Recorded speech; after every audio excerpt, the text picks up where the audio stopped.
নির্বাচনের ভোটে মনে দিতে যাব না, যে একটা বিক্ষিপ্ত অবস্থা।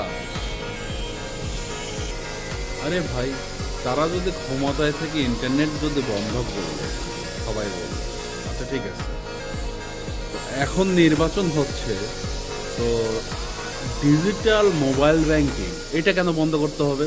বিকাশের দোকানে টাকা তুলতে গেলে বলতেছে লেনদেন বন্ধ। এটা কেন?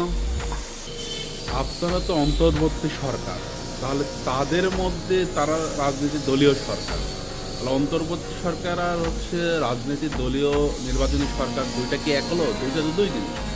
আপনারা সব কিছু ওপেন করে দিয়ে রাখবেন লেনদেন মাধ্যম, আমরা সাধারণ জনগণ যদি বাইরে থাকি তাহলে লেনদেনটা করবো কিভাবে বিপদে আপদে পড়লে? এখন বিকাশের দোকানে যাচ্ছে, টাকা কেউ দিতে পারতেছে না, মোবাইল ব্যাংকিং বন্ধ।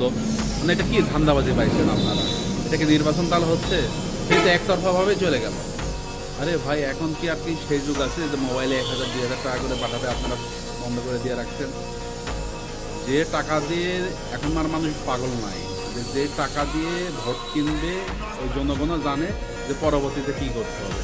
জনগণ তাকে ভোট দেবে না, টাকাই নিবে। ঠিক আছে, তো এইসব বাদ দিয়ে আপনারা ফেয়ারভাবে সব কিছু ওপেন করে দিয়ে রাখেন। আমাদের মতো সাধারণ জনগণ কি করবে? ফালতু জিনিস শুরু করছে খাওয়ার। আগে আমার কথা বুঝবেন, তারপর কমেন্ট করবেন, উত্তর করবেন।